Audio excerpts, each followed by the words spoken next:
Hi everyone, good evening, and thank you for joining us for the Climate Change and Mental Health webinar, which is proudly supported by the New South Wales ACT PHN Disaster Management Network. My name is Lauren Thomas and I'm CPD Program Officer with Central and Eastern Sydney PHN. I also have Kat Goodwin from the PHN, and she's the Mental Health Manager. Firstly, I would like to acknowledge the traditional custodians and sovereign people of the land across which we work.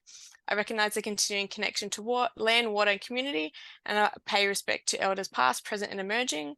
I also extend that respect to any Aboriginal and Torres Strait Islander peoples who may be joining us tonight. At the end of the webinar, we'll have an evaluation survey that will be available via the chat, and it will also pop up in your browsers. We really appreciate your feedback. Please complete this so that we can issue certificates of attendance. Tonight's event is a self-report activity for any GPs who may be joining us. Please submit your questions to the speakers via the Q&A box, and it will be answered at the end of the session. And we also have some upcoming events for you. If you'd like to register, please visit our website. I'd also just like to draw your attention to the Green Practice Checklist, which is for general practices and allied health services. This checklist is a self-audit tool that provides an environmental assessment of your workplace. It takes no more than 10 minutes to complete, and it will recognise your green achievements and identify ways that you could make your practice more sustainable. The checklist is designed to benefit your patients, your practice, and ensure that your business aligns with the best practice green principles. And you can just use the QR code on the screen to have a look at that. I would now like to introduce our facilitator for tonight, Dr. Brendan Goodger, who is the General Manager of Primary Care Improvement at CESPN, who will introduce tonight's speakers and help facilitate the Q&A. Thank you, Brendan. Thank you. Good evening, everyone. Tonight should be a great webinar. We've got two great speakers. The first speaker is Louise Shepherd, who is a clinical psychologist with, wait for it, 25 years experience with individuals and groups in a variety of settings. Her clinical training was based in traditional CBT. She has a very strong background in treating anxiety and mood disorders. And for the last 15 years, she's predominantly used acceptance and commitment therapy. And in 2012, she set up the Sydney ACT Centre, which ran until 2023. Since 2014, she has also worked part-time as an executive coach working with individuals and teams. Now, in 2023, following a break from clinical practice, Louise decided to pivot in a new direction, focusing on behavioural change and work for the planet. In 2023, she worked part-time for an independent federal MP, leading a project to decarbonise an urban electorate, and is writing a book, yes, writing a book on imperfect climate action without the shame and blame, using her clinical knowledge and personal experiences.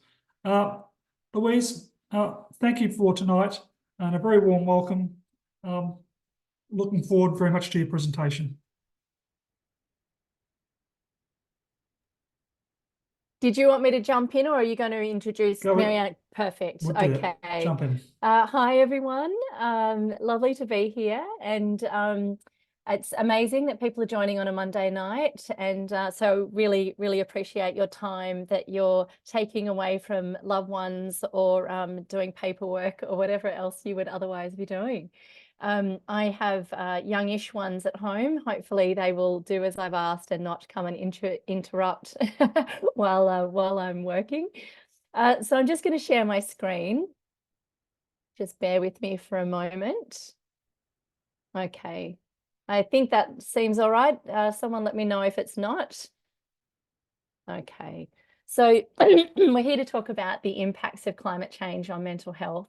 And said children running along a beach, just to remind, maybe for all of us, but certainly for many of us, it might be that this is an area of interest because we think about children, grandchildren, children that we care about, nieces, nephews, or that we work with and so on. Certainly that's what got me interested. I'm going to skip the acknowledgement because we've already had a lovely one. I'm here in Wallamadigal country this evening, so just recognising traditional owners in this land. So just to think a little bit about what we're here for. So in a fairly brief period, we're going to go over sort of why people might be interested in this topic and why we need to talk about it. I know that some people here will be very, very familiar with climate science and the ecological crises, polycrises, super wicked problems, whatever you want to call them, that we're currently facing on our planet. But for those of you who are not, and I just assume that there'll be plenty of people who are not as familiar with what's going on, I'm just going to touch really briefly on that.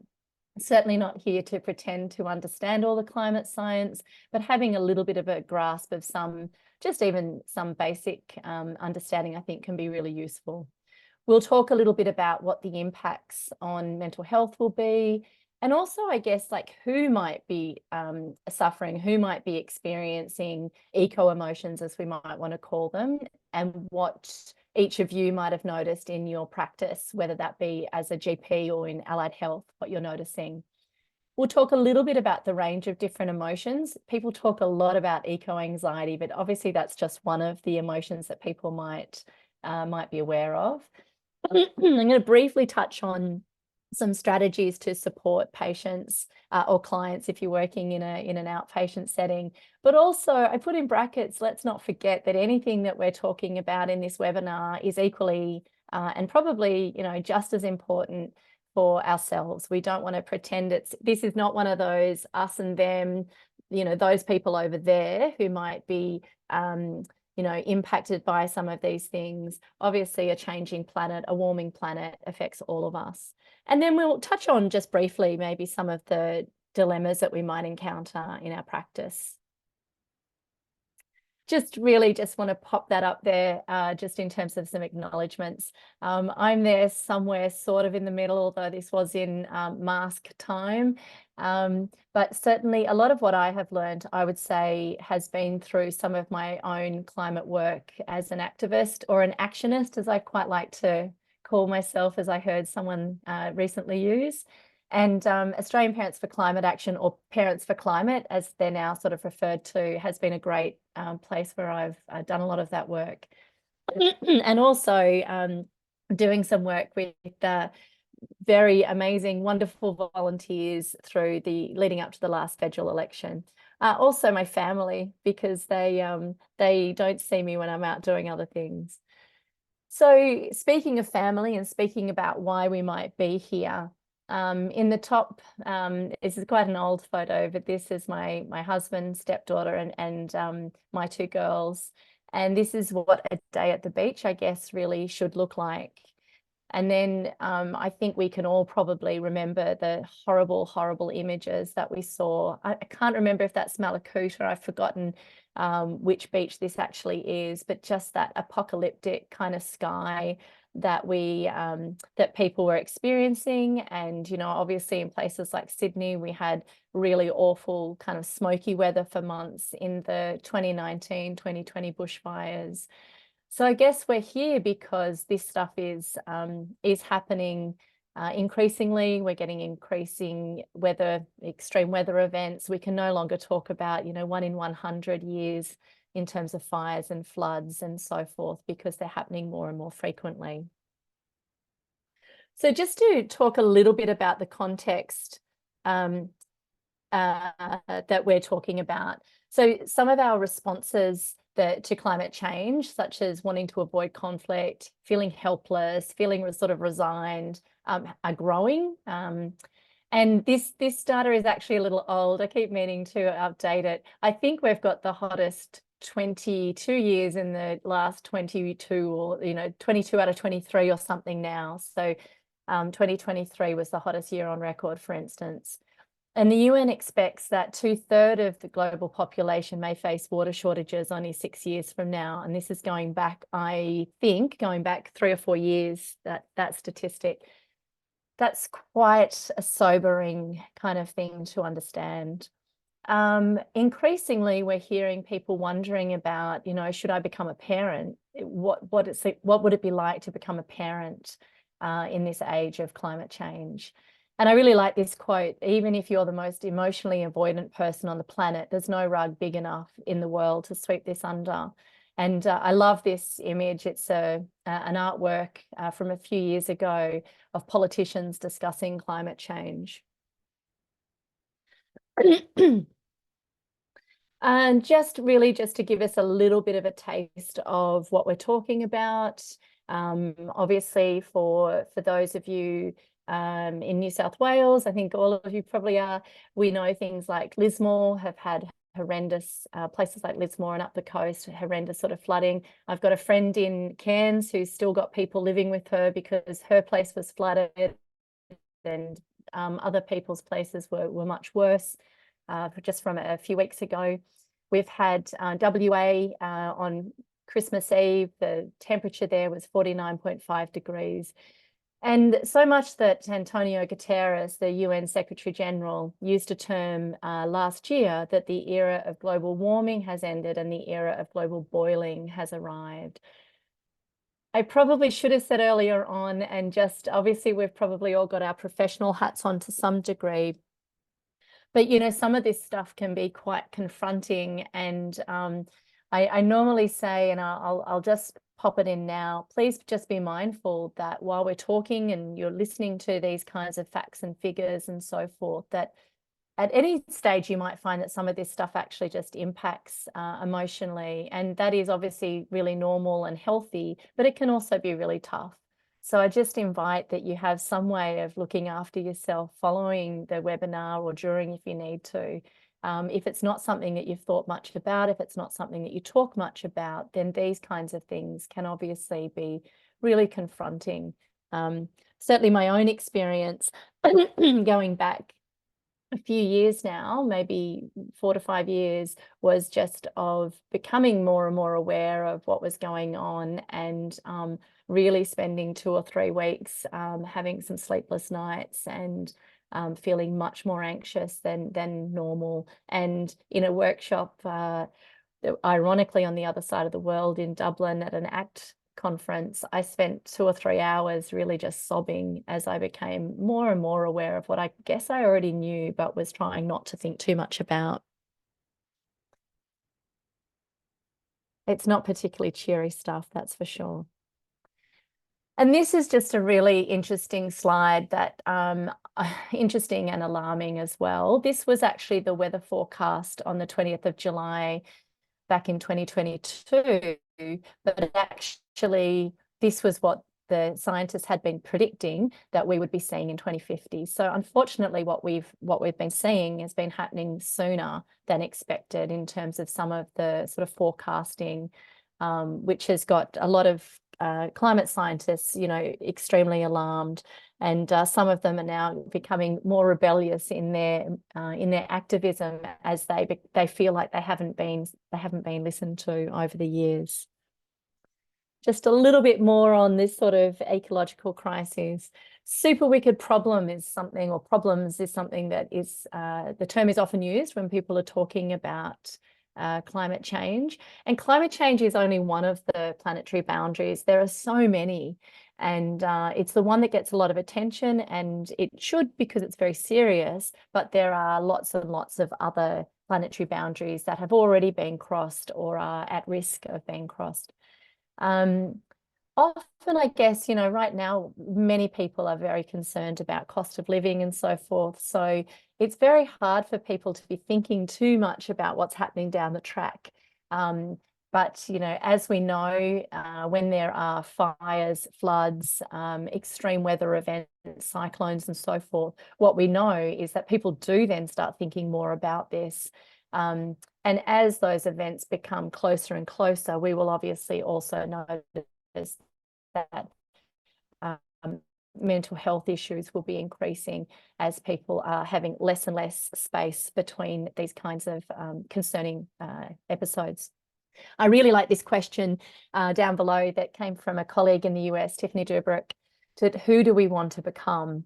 And in a sense, in the face of what we're talking about this evening, each of us has really the opportunity to ask ourselves, like, who do we want to become? What do we want to stand for in the face of this? And it's also a great question, I guess, to be asking any of your patients, like, you know, who do they want to become? Not with this knowledge that they've become aware of and that they're talking about.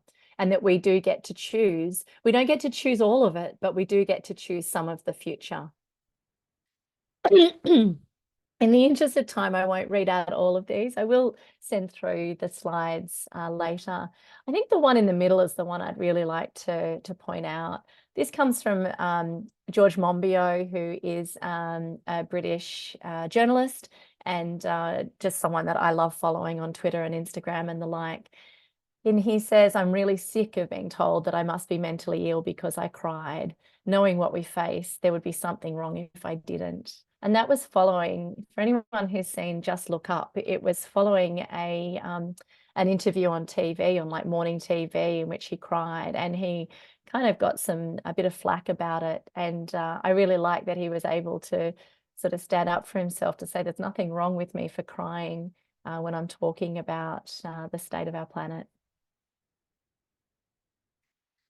And I guess maybe when we think a little bit about this topic, we might notice that not a lot of people talk about it. It's not the sort of, when you pop into the supermarket and you bump into someone you know, or if you're at the water cooler at work, it's not the sort of thing that people are often talking about because it's unpleasant. It can be quite confronting. Also in Australia, unfortunately, it has been highly politicized over a long period of time. So it is easier, I guess, for us to try to deny, to minimize, to push away some of these things. But for many people, we find that they're no longer able to push away their concerns, or they've just discovered that, it's too important not to be talking about. But I do think that at the moment, we've still got a lot of people who are concerned, but not necessarily wanting to talk a lot about what's going on all around them. And that, I guess, brings us to just this idea of psychological distancing.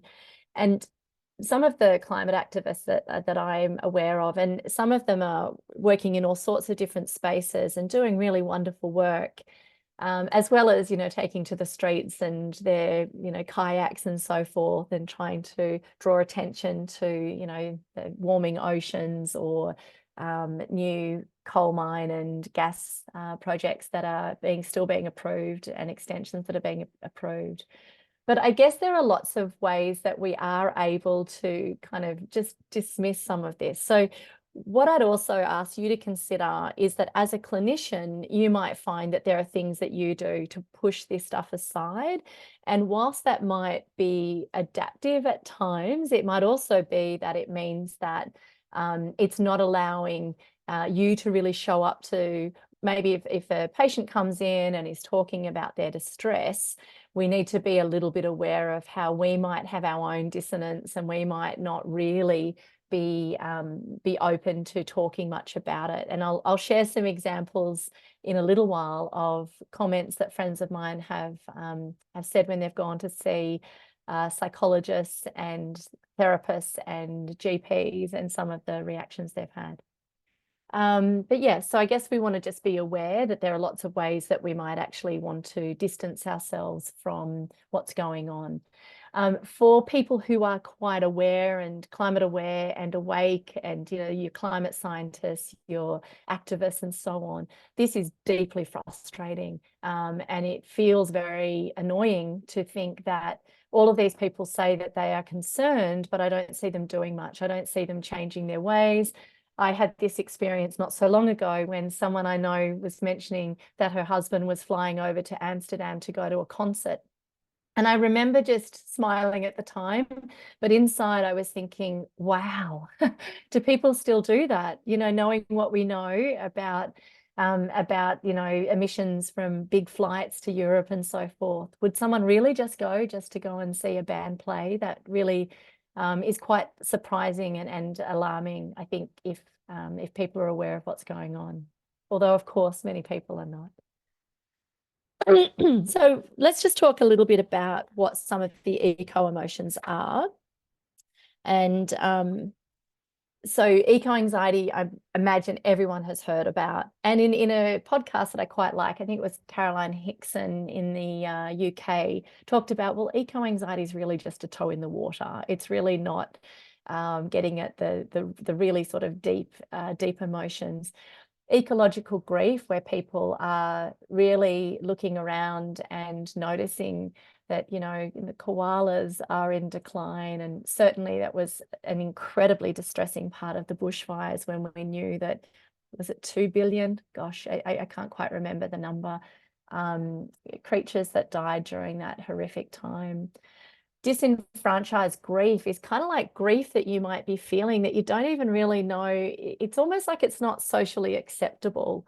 But certainly many people that I speak with have a real sense of grief about what's going on around them, but we don't as yet, perhaps other than in maybe in centres, you know, like on the South Coast or in Lismore or places like that, where people are able to talk more about these things because they're living it and it's so real.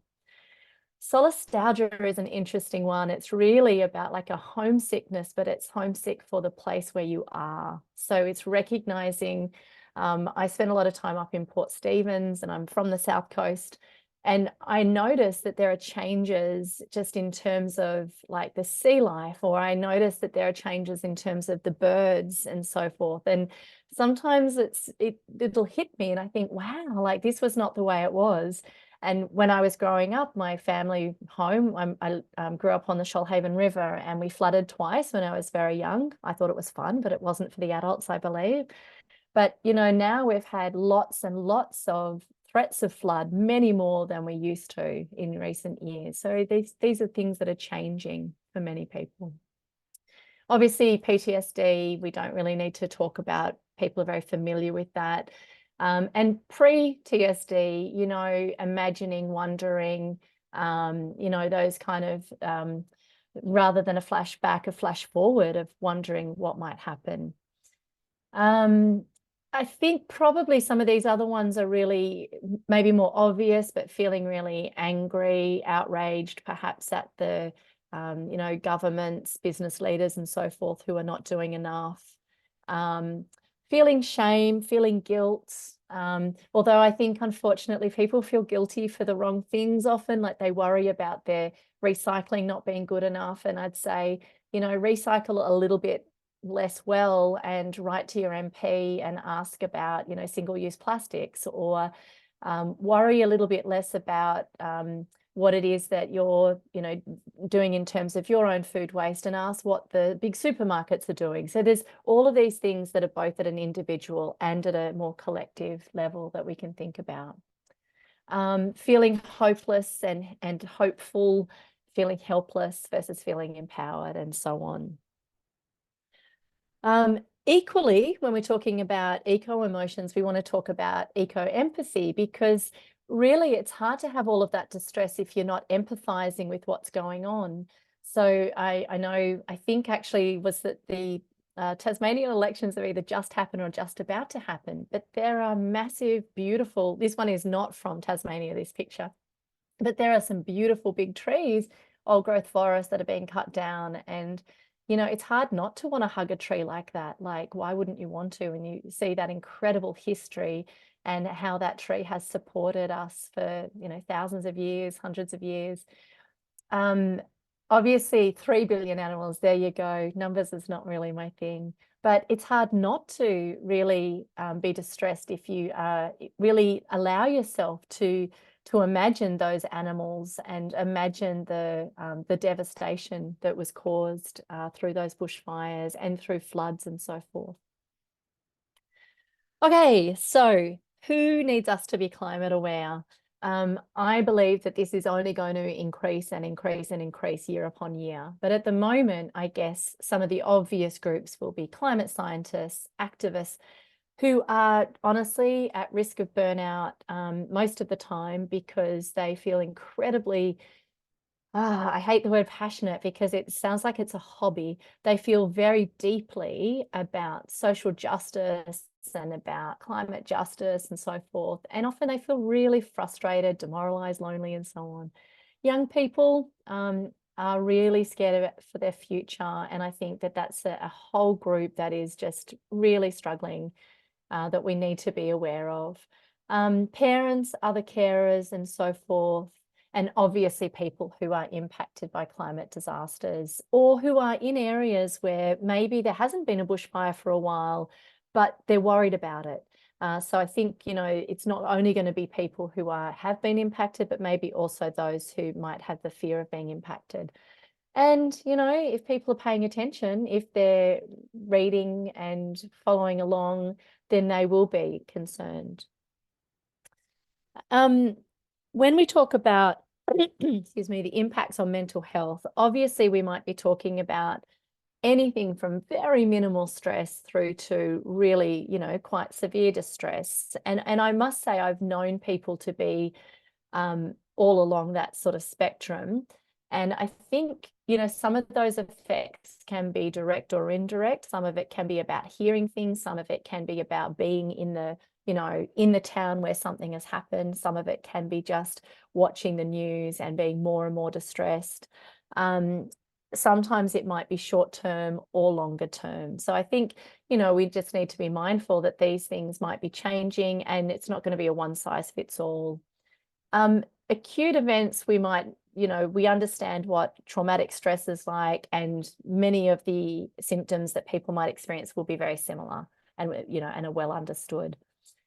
The consequences of exposure to extreme or prolonged weather events can be delayed, encompassing PTSD and even transmitted to later generations. You know, we're talking about the storytelling and how these things might be, you know, if your grandparent or parent has been really affected by prolonged weather events, or if you've been, you know, kicked out of your home 3 times because of bushfires or floods, then that is going to have an impact on the people around you.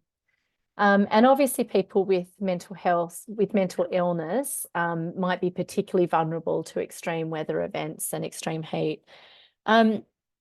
I think it would be a great moment for just to jump, just to check in. I might just stop the share for a moment. Maryanne, did you have anything that you wanted to add just in terms of what you might see in general practice around sort of those impacts of mental health? I'm inclined to think that working within urban Sydney, we are relatively protected when it comes to general practice. Sorry, Maryanne, there's a bit of an echo in the background there. It's coming through. I'm not sure why that's happening. Do you have it on your phone or? No, I'm on a laptop. Oh.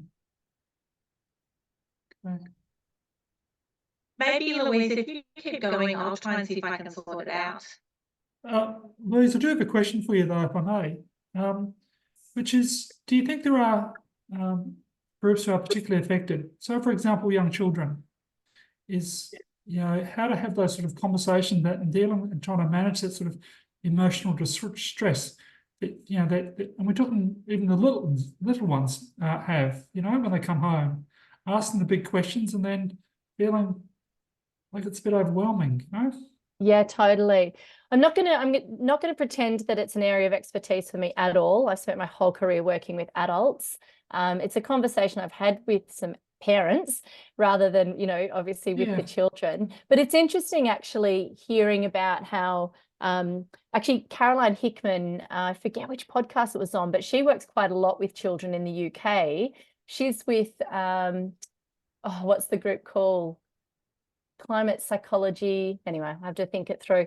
But basically, I think being child-led, going with what they, you know, what's your understanding? What makes you say that? Like, I think rather than assuming that we should never talk to children about these things or we should talk about everything, I think it's obviously adults often underestimate what children know and what they understand. So I think being able to go with what the child is sharing and asking them, what, you know, how did you hear that? Or, you know, where did that come from? And I mean, I've had with my kids, and they're a little older, they're 10 and 12, but they've come home a couple of times from school and seen things on behind the news. And I've been a little surprised at some of the footage that they've actually seen. And so they've had some questions for me, even though this is something that I've sort of lived and breathed for the last few years. I don't talk a lot about it with my kids, but I think to some degree, I think it needs to come from where's the child at? What's their understanding? What are they feeling anxious about? But I think we have to be careful not to tell them they shouldn't worry about it, but nor to introduce concepts perhaps that they're not already worried about, if that makes sense. Yeah, look, thank you for that. Maryanne, can I just test out your... Is that any better? Still hearing a little bit of an echo. We might get one of our team to reach out to you behind the scenes. What about and now? we'll try and work out some magic, all right? Louise, could I'm you guessing continue? it might even be headphones if you're not using them, Maryanne. That might make a difference, maybe. Yeah. You're on mute. But one of the team will reach out to you behind the scenes and I'll try and provide some assistance. Thank you. If you All right. continue, Louise, that'd be great. Yeah, sure. Okay. Alrighty. So just coming here. Okay. So what I'd and perhaps if people are able to write this in the chat, and maybe Brendan, if you wouldn't mind just sharing a few of the responses, but I'd just like for people just to take a minute just to have a bit of a think about like what they've personally experienced and noticed about our changing planet. What have others, you know, patients, clients, etc., shared with you? And I'm not expecting, people don't have to answer all of these, but if there's one of these questions that stands out and people want to just share in the chat, how have you felt prepared to support yourself or others? But equally important, how have you felt unprepared or unaware? And maybe that's a harder question for us. You know, all of us want to pretend, oh, well, I don't know. I think the longer I've been working, the less I've cared about looking silly or not knowing something. But I think it's really important just to be really gentle and aware that actually lots of us may not know much about a particular topic, and that's okay. So maybe there's been a situation where a patient has come in and has shared something and you've thought, oh, geez, I have no idea about that. Or perhaps they've raised something and people have felt a little bit emotional in the conversation, a little bit unexpectedly or something. But yeah, maybe if anyone shares in the chat, that'd be great to hear. Now, look, there's people needn't be shy about the chat tonight. So if you've got any questions or any just simple reflections, like I've certainly found, Louise, even your slides tonight quite, it's pretty full on what we're discussing. So it'd be interesting to see what people are thinking as they're hearing your talk. So don't be shy, folks. Post it in the chat, and then we'll get Louise to reflect on that. All right? Nothing at the moment, though, Louise. Right? Okay, no worries.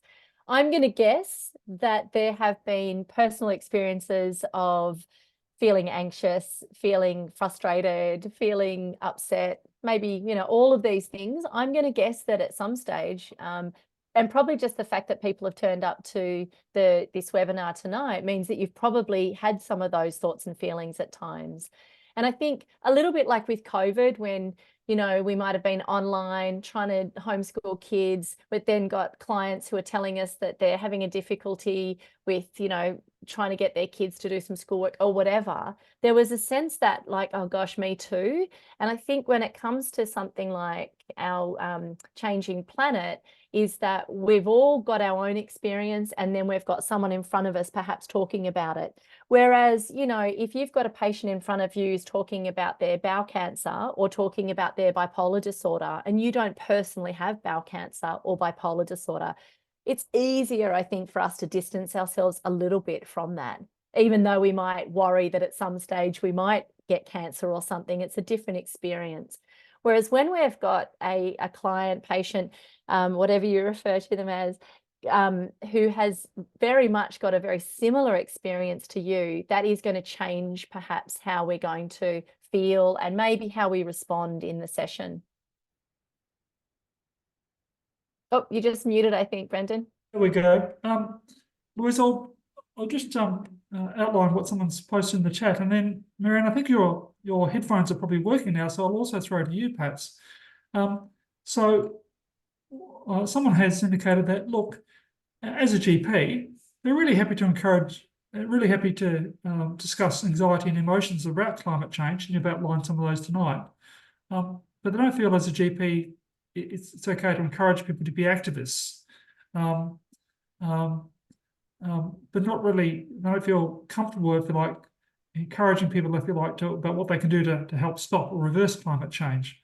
So So, Louise, I'll get your reaction to that first, and then I might throw to you then, Maryanne, as well, Yeah, for I your think take it's on really that. interesting. I don't think it's the word activist is a really interesting one, because I think people then perhaps think of, you know, someone climbing the opera house, or, you know, climbing onto a coal train and so forth. I don't think our job really is to encourage people to do anything that they're not already thinking about or so forth. I mean, I think our job is often to listen and validate, and to hear where someone's at and what's going on for them and so forth. But I think that I think, in a sense, like being able to talk in general themes, perhaps, about what is meaningful and what is important to that person, and are there actions they could take. And one of them might well be, is there a group where they could go along, like some of the local councils might have like a sustainability group, or there might be a climate action group. So sometimes it will be helping them to find the right place for them to get the support and help that they need, as opposed to telling them, you know, like, you should go out and, I don't know, paint the Harbour Bridge or something like that. And I understand that things that I think some of this stuff is also a little bit of a journey. So where people might be, like, if you'd asked me 5 years ago, would I ever go to a protest or something? I wasn't really someone who ever went to protest marches, but, you know, now I would think nothing of it. So I think sometimes people, when they have a good understanding and they feel really strongly about what's going on, it might well be that they do things that they may not have done previously. See, there's one here about vegans attending my practice are so angry that activists continue to use animal products despite the climate emergency. Oh, there's division within any community, John. So I'm personally a vegan, and I think that you know, that's not going to be for everyone. And there are some very cranky vegans out there, just as there are very cranky meat eaters out there. And I think you know, veganism is one part of how people might focus on the planet, and you know, lots of people don't necessarily choose that. But I think that really there's division in every community. It's not one size fits all.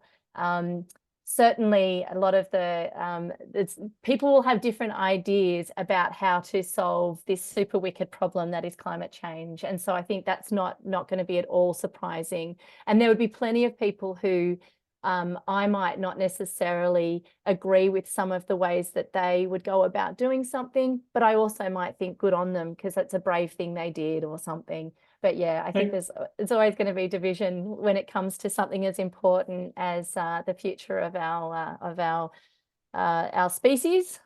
Yeah. Thank you for that. And look, I should introduce Dr. Maryanne Docker. Maryanne's been a GP for 25 years, no less, which is pretty impressive in itself. And Maryanne's got a particular interest in managing patients with complex mental health issues. And she has spent much of those GP years working really on about the socio-economic determinants of health and the need to create individual support and services for those who are vulnerable. So just referring to the other thing around the role of a GP, about, you know, potentially not discussing what individuals can do to help, but of course responding to the mental health concerns. Your take on that as a GP?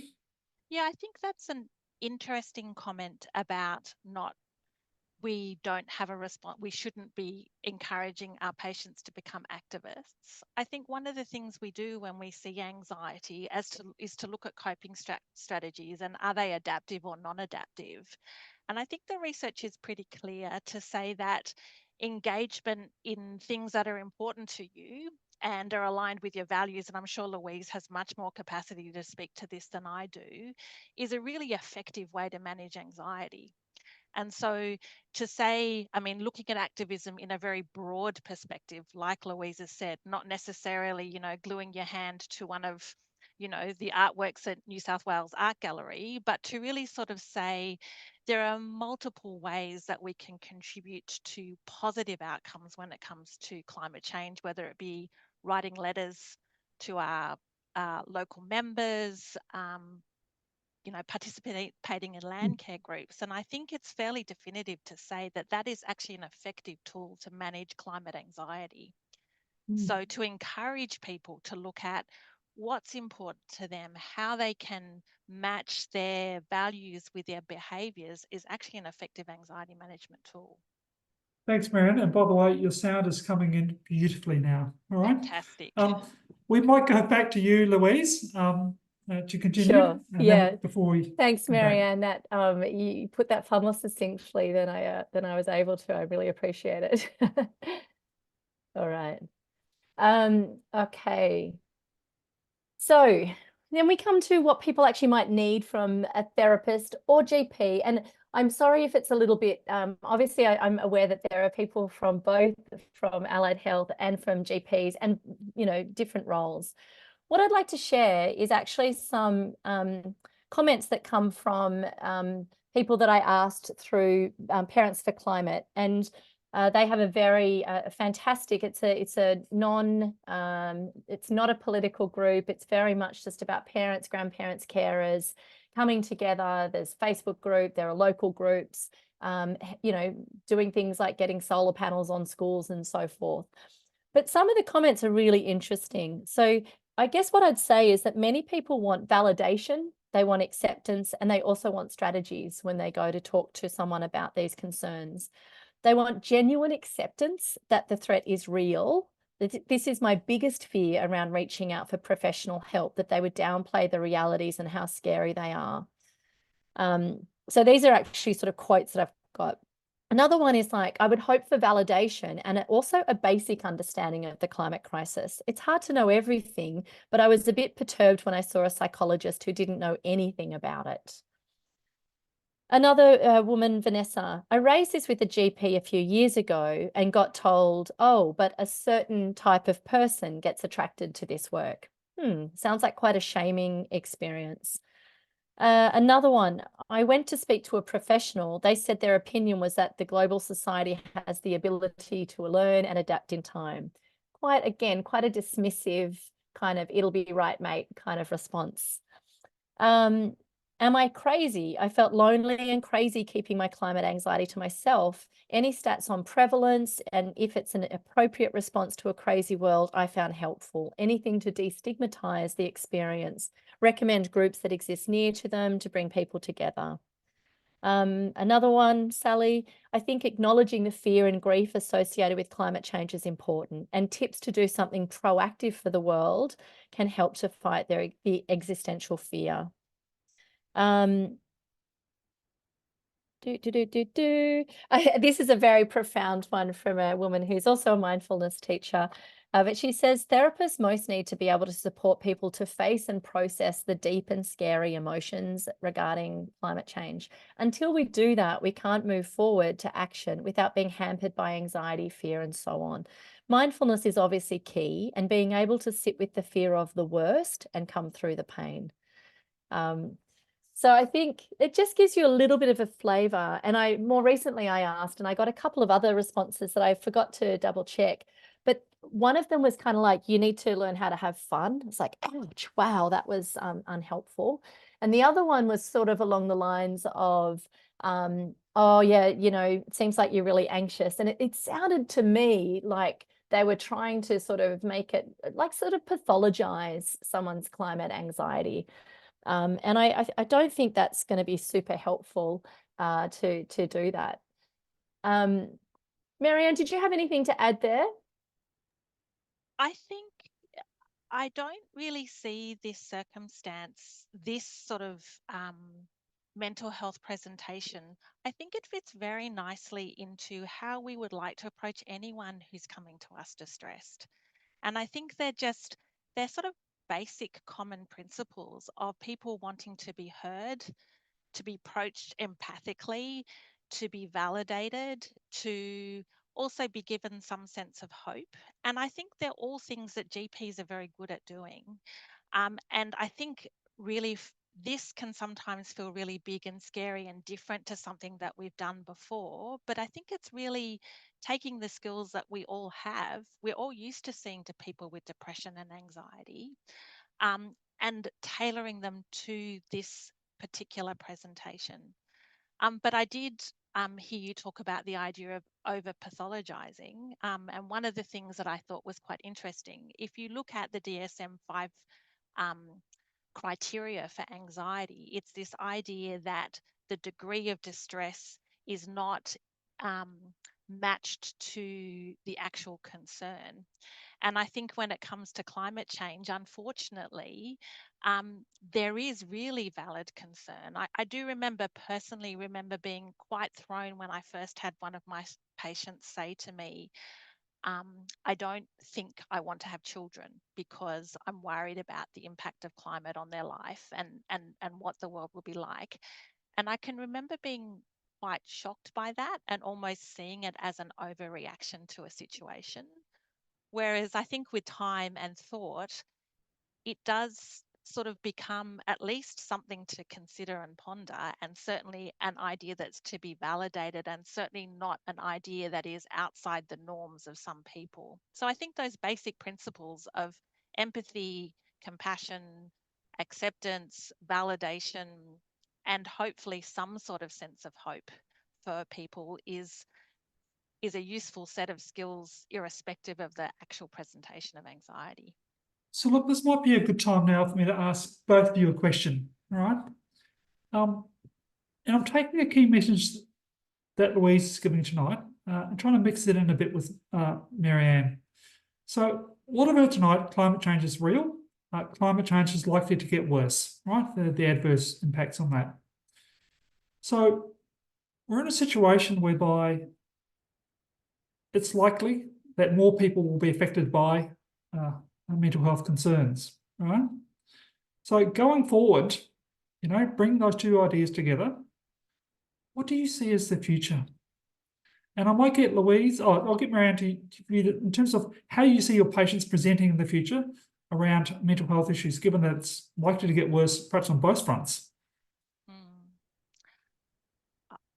I agree. I think things are going to get worse, and I think they're going to get worse for a variety of different reasons. I think that we will be having populations that are dealing with recurrent or repeat acute environmental events. I think we've already seen communities like that in Lismore.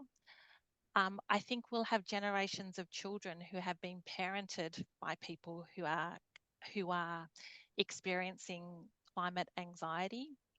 I think we will have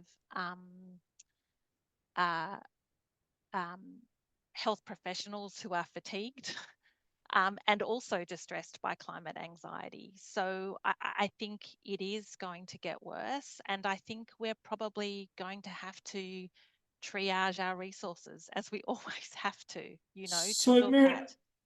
Are you saying this is likely to become standard business, common business in general practice? I do think so. I think we're probably already missing it. I don't think we're asking the questions. I think it's a little bit like domestic violence. If we don't ask and we don't create an environment where it's acceptable to talk about it, we may be missing a key component of people's distress. I think the other sort of analogy that comes to mind, I think every person we spoke to during COVID, there was this sentiment we needed to check in about mental health, and there was a presumption that mental health was going to be impacted by COVID. And I think we're moving into a phase where environmental distress, environmental anxiety, environmental concern will be very similar. But obviously go for much longer, can I suggest? Louise, in reflections? I just agree. I guess I'd also say that, you know, we know that quite consistently around 80% of the population is concerned about climate change. That doesn't mean that everyone is lying awake at night worrying about it, but the majority of Australians, and they've done studies in the US and other places similarly. So I think, you know, we know that lots of people are concerned. It's just that they don't often have those conversations. I know because, you know, most of my family, friends, you know, people at school and so forth know that this is an area that I work within. So they will sometimes raise things with me, but I don't know that they're raising them anywhere else. You know, I think sometimes it's like trying to find that place where it's okay. And I think in in Australia, unfortunately, some of that has been because it was such a political kind of issue. It was, it was made to be political. And so I think people thought, oh, it's rude to talk about politics and I can't really talk about this issue because it's kind of, it has a political kind of feel to it. But I do think that, it's so important as health professionals that we absolutely understand that this is nothing to do with politics and that it's an important topic that we raise and that we don't shy away from it. So, in my first placement, I was at Parramatta Sexual Health talking about herpes and condoms and whatever. And it became a lot easier for me to talk about those kinds of things. I think we need to get to a point where asking people their thoughts and feelings about the future just really is just standard. That it's something that we really, really need to do. The other thing, I guess, and maybe it'd be good to jump on because I'm about to sort of move into, I think we need lots of climate aware therapists and GPs. So at the moment, it feels like there's not that many of us out there who are even kind of maybe talking or focused on this area or whatever. I just think that people, I would love 2, 3, 5 years from now that it's a regular thing for your GP, for your therapist to just be at least have some basic understanding and be able to converse freely so that people know that you don't have to find a specialist to be able to talk about this stuff. And at the moment, it feels almost like it's a specialty area, I think. So I'm going to jump back in if that's okay. Please do. Here we are. Okay. All right, so some of this I think we've just covered, and I think Maryanne has really talked about a few of these things, but I think that listening with curiosity has to be key. Noticing our own discomfort, our own dissonance, our own trickiness, and perhaps values. Validating that people's feelings are a healthy response to an unhealthy planet. And I think that is probably one of the hardest things for people to do, because if we're not in touch with our own sort of, if we're not already thinking about this stuff, it will seem like their reaction may be too big or too, catastrophizing and so on. This next one, I think, is probably one of the things, particularly early in my career, I would have found this really hard, that your patient will probably know a lot more about it than you do. And so, just in the same way, Maryanne and I were talking on the weekend that if a patient comes in with a rare cancer in general practice, or, in some quite rare disease, you may not know as much as that person because they're living it, they've been researching it for weeks, months, whatever. There are people that I know who are not climate scientists. They might be lawyers, they might be nurses, they might be accountants, but they are incredibly knowledgeable about climate science. And so if they went in to talk to their GP or a psychologist, they would know a lot. And it would be potentially a little off-putting almost. But I think it's really important that we're able to, tell me more about that or help me understand how you're feeling and whatever, if we don't really know whether what they're talking about is out of proportion and so forth. Also, I think because unfortunately, whilst there is like 99 or whatever % of climate scientists might agree on certain things, we don't know exactly how these things play out year in, year out, so to speak. So you will see some discrepancy between what people are reading and the projections that they make. But I think that's not to say that the climate science is to be questioned, so to speak. It might just be that some of the details we may not know yet. So for instance, when I showed you that slide from 2022, that was predicted for 2050, but it's happening, maybe 30 years sooner. I think that's probably all I need to talk about there. I'm actually just going to skip through this. I think if people are already aware of the ACT matrix, this will be in the handout that I send through. The ACT matrix is a really great tool that you can use for any kind of situation. And obviously someone's concerns about the planet and the future would be no different. But I will jump through that one just so we can keep moving along. I think one of the things that we really want to help our clients to do is to create meaningful lives in the, whatever life has thrown at us. We want to be able to do things that are values driven, that create meaning and so forth. And I think that helping our clients to be clear about what their values are, what they want to stand for, what's important to them. So they might come in and tell you all of these things that they're worried about.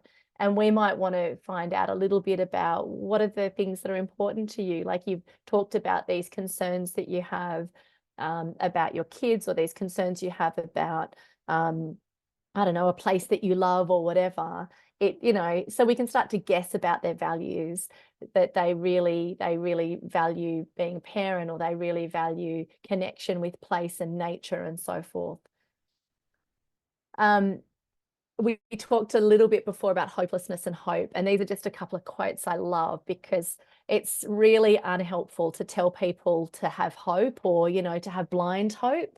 So hope gets talked about a lot within the environmental and climate movements, but it's, hope is not a lottery ticket you can sit on the sofa and clutch feeling lucky. It's an axe you break down doors with in an emergency, or, hope is a verb with its shirt sleeves rolled up. So if someone, Joanna Macy is the author, or one of the two authors of the book Active Hope, and it's a really great book that you might recommend to someone who was wanting to sort of focus more in around their climate distress.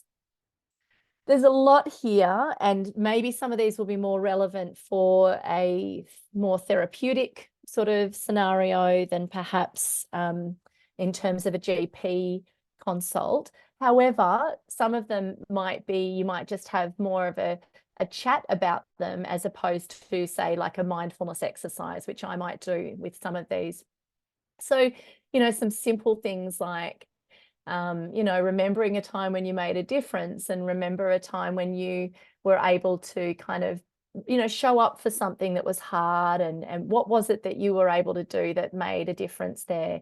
That is a really lovely kind of, for anyone who is familiar with acceptance and commitment therapy, it comes from an exercise from Kelly Wilson called the sweet spot. And it's all about like touching like the values that are important to you. So a time when perhaps you were helpful, or a time when you were really courageous, or whatever it might be. So it's inviting that person to think of how they were able to do something that was important to them, and how they might be able to bring that kind of memory and those strengths to the current concerns that they have. This one, I guess, is like, having a conversation in 10 years with your kids. Like if someone said to me like, oh, I worry about it, but I'm not really doing anything. And then I feel guilty. And then I feel, that my kids, like they ask me questions. I hear this a bit with people say their teenage kids will sort of raise things with them, like, why aren't you doing more? And so I might say to them, what would it be like in 10 years' time to sit down with your children, and what would you like to be saying to them? And then we might have a bit of a joke about, well, what would a conversation that would be really awkward be like? Like I remember when I realized that my parents, didn't perhaps protest against things that I remember thinking like, oh, they didn't protest against the Vietnam War, or they didn't do this or that. I remember at uni sort of being quite shocked or horrified that they had different values perhaps than I had. I think it's important to really just think about, what do we want to stand for, and how might we go about that?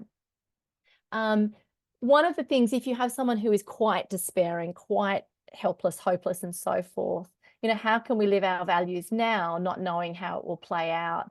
I think David Attenborough was in an interview, and he made some comment about it. It's like, well, we have, it's like we have a moral obligation. I'm a grandfather, and I have a moral obligation to my grandchildren, regardless of how it might play out, to do everything I can, to protect their future and so on.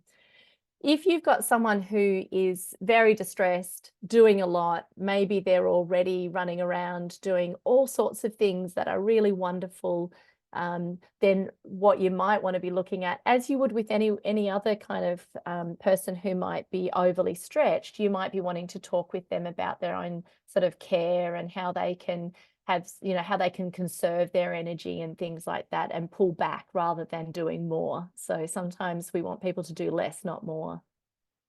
A bit of a favorite question that comes from a colleague, Nat Davidson: what would future me wish I had done right now? It's just a really cool one to get in touch with our values, and also to think about, like, you know, my future self would be really proud of me taking this action right now. Like, we might see something on the news, we might think that's not okay.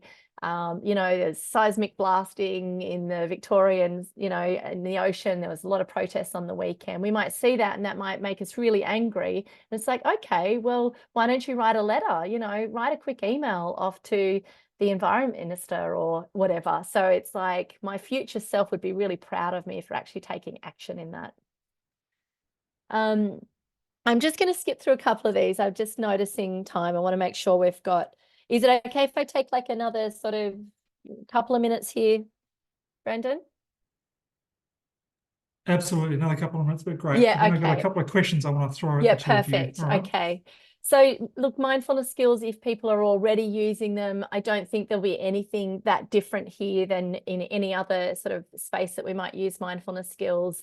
I personally find it tricky sometimes to stay present, but also taking care of the future. So, you know, doing something, when I was working for my local MP, it was a really busy job. And, you know, having to remember that my kids also need me, and I really care about doing this thing that I think is good for their future. Some sort of skills from ACT, things like, I'm noticing a scary image from the future, or I'm noticing I'm having a scary image from the future. So obviously our bodies don't know the difference between an actual fire in front of us and a you know, very vivid kind of image of a fire happening. So we just want to be able to remind ourselves that we're having an image, we're seeing scary thoughts and so on, scary images, making room for our feelings and so on. And also, I guess, willingness to face grief and loss, because inevitably the future will not look like the past, and it already looks different, but being able to face that so that we can then create a future that we can live with. I guess maybe I'll just touch on the first one there, like just I'll just move that for a sec. Yeah, compassionately and mindfully imagining a future that we want for future generations. Older, wiser self-visiting, we've sort of talked a little bit about. And I guess if, you know, if someone was very caught up in like being a climate activist or being a bushfire survivor or whatever it might be, we might just want to be aware of, in ACT, we talk about kind of like the stories that people are holding, but, you know, like in a general practice setting, it might be something like outside of this, you know, this activism, or outside of what's been going on in terms of the bushfires and so forth. What's bringing you any joy at the moment, or what's something you're doing that feels like it's really nurturing and nourishing for you? So it's just trying to get people outside of those sort of stories and labels that might be taking up a lot of their energy. And I think, yeah, a couple of things there perhaps just to pull out, you know, some of this actually comes from working in oncology many years ago, and just having to kind of make room for feelings, but not necessarily at that time. But, you know, we don't have to sort of face every image and feeling. We might choose not to read all of the news. So we might actually just, you know, switch off and watch silly shows on TV and so forth, as well as care about what's going on and the big serious issues that are happening around us. And I think that for people to be really aware of things that are draining for them, things that exhaust them, but also, you know, what nourishes and energizes them and so forth. So I think those gentle sort of exploratory conversations, whether it be, you know, as a GP or as a clinician, really just trying to gently explore what else is going on, how they're taking care of themselves, yeah, what brings them joy, but I guess done in a way that is really respectful, that it might be hard. And I know for some people it is really hard to think about other things when you feel like this is your life's work and it's not a hobby, it's not a passion, it's something that you feel deeply about. I would strongly advise if someone says that they're really concerned about the planet and they're doing X, Y, and Z, that you don't say to them, sounds like you're really passionate about it, because it's one of those sort of bugbears that a lot of people I know are like, oh, like I'm passionate about skiing, or I'm passionate about crochet or whatever. This is not something I'm passionate about. It's not my hobby. I'd rather be doing other things, actually. So it's just one of those little things that that's good to know. I'm actually thinking maybe I'll pause on there, Yeah. and then we might, yeah, why don't we pause there? I'll just stop this and yeah, That's great. So we might just open up for noticing. a I few could talk for questions now. hours about this. Louise, fantastic. Can I say, look, I've got a few questions now for Maryanne, which is, hey, you're a really busy GP, all right? You're a really busy GP. You know, you don't have a lot of time, right? And yet your patients expect a lot of you. What do you do when someone comes in and, you know, you've got a room full of, you know, patients out the back, someone comes in expressing, you know, a question around, you know, what you'd interpret as some sort of climate change anxiety. Where do you take that sort of half a sentence that they may say? What do you do with that? I think just to start with, I think it's really worth just directing the GPs who are here today to a really good article that's in the Australian Journal of General Practice. It was from May last year, and the title is Understanding and Managing Psychological Distress Due to Climate Change. And I think it really helps us do exactly what you're suggesting, Brendan. How do we take these big ideas and put them into, you know, ideally a half an hour consultation, but sometimes we're running at 15. And I think I would approach it in a similar way to any other mental health assessment. I think it's really looking at, you know, approaching people, um, you know, careful listening and validating experiences, but putting it in context. I think we need to very quickly make a decision.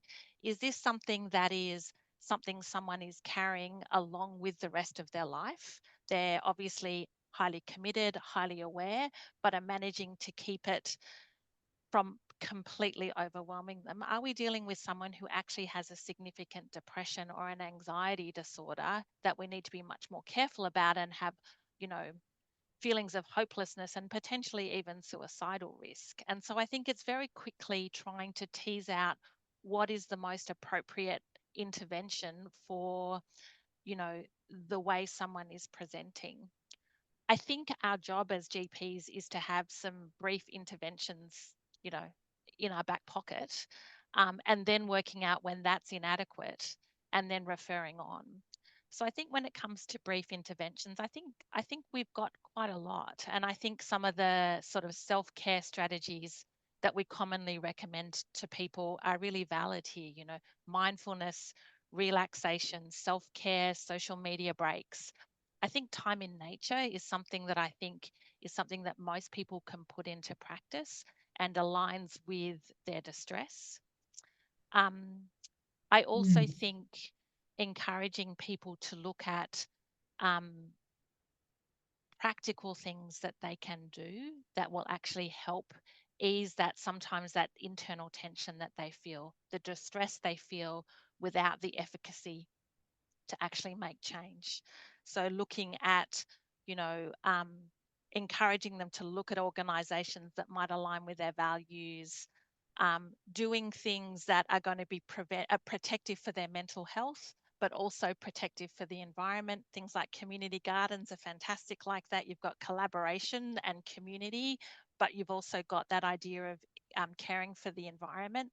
I think looking at active transport is another really simple suggestion that we can make. And then I think if we don't think that's enough, we should refer on. I think we should refer on for all of this wonderful support and validation that people like Louise can provide within that sort of more like a psychological ongoing relationship that we don't have time. but also just coming back and checking in, making sure we follow up with patients to make sure that they're not feeling more overwhelmed. Sometimes we talk about the risk of over pathologizing. I think we sometimes have to acknowledge we might need to medicalize this and see it as a significant contributor to depression or an anxiety disorder. And there might be a role for medication if they do reach that threshold. What I really like about what you've just said is you've really emphasised, if you like, the social prescribing approach. You know, you've really emphasised that, made that really clear about, you know, getting involved in other activities, and also that whole suite of brief interventions that can actually be delivered quite successfully within general practice. And your comment also around being very careful, can I use the word mindful, of not over pathologizing. Yes. So I think, now, Louise, do you have any comments in respect to what Maryanne said? No, not really. I think I do think that things like the community garden, the, you know, walks in nature, or even just fresh air, even things like, you know, on a really tough day. I remember when my kids were super little, it might be something as simple as walking outside and looking up at the sky. It may be very, very small, but, you know, that they are things that are about, you know, appreciating what's there and appreciating what's around them. So I think, you know, appreciating what you're fighting for, I think, is actually really important, because it can be easy to become a very heavy, kind of burdensome kind of topic. But if there's actually, how can you also find joy?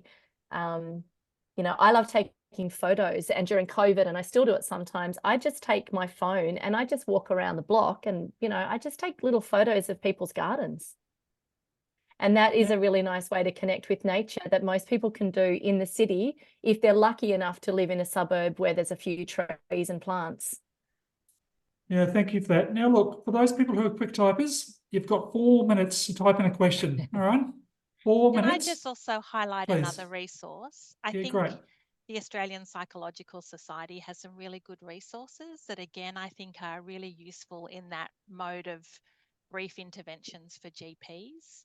You know, they have particular resources directed at parents about how parents can support their children, you know, age appropriate and child-led, particularly maybe activities that families can do together, or for parents to feel like they are sort of looking at that activist role. I think there is support available for climate scientists and, you know, activists as well.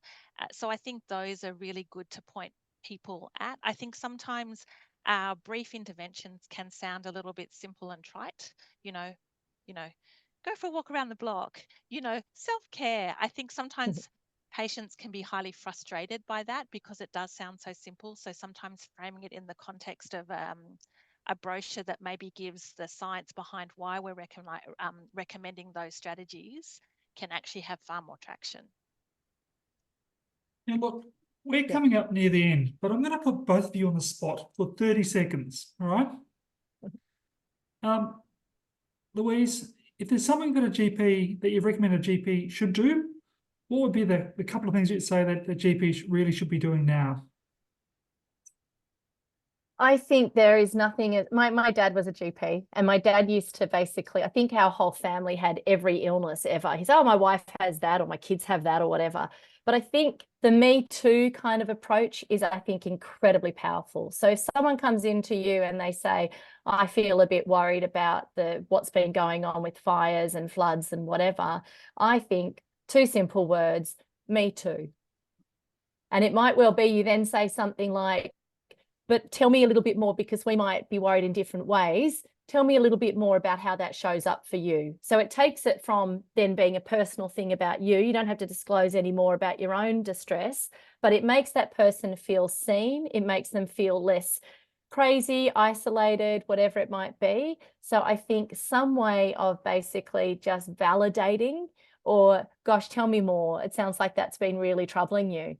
I think actually, you don't have to say a lot for someone to feel seen and understood. And when it comes to things like climate, I think that's super important. The second thing I'd say is watch your own values and watch your own, and this is to all of us, watch your own lack of knowledge or lack of information. So it might be easy for us to jump in because we have a judgment about something that actually we may not know much about. All right, thank you for that. Maryanne, your top tips for GPs now. I think ask. And I Right. think you can ask in a way that will never create offense. And I think you can ask in a way that is not going to leave you open to battling things out with climate denialists. You know, a really open-ended question like, you know, are you worried about your future, your family's future, or your future of the world? Someone who's not worried about climate, that will just flow past them, but it's a nice open-ended question to pick up those people who do have concerns. I also think GPs already have the skills we may not have that deep climate knowledge. We may not have climate expertise when it comes to mental health, but I think we have a really good skill set that we just need to work out how do we slot it into this presentation. We do that all the time. So how do I tailor my mental health skills to support people who have distress and anxiety around climate, because there will be people that you're seeing every day who have that. Thank you, Maryanne. Thank you, Louise. Look, we've come to the end tonight, but can I thank both of you? You've each given wonderfully different but highly complementary presentations. And it's been absolutely fantastic to have both of you. We are incredibly grateful. We're honoured to have you here tonight. And I have to say the content has just been wonderful. So look, from all of us, thank you. Can I also thank my colleagues, Lauren Thomas, Kylie Somerville and Kat Goodwin, and also the New South Wales PHN Disaster Management Group,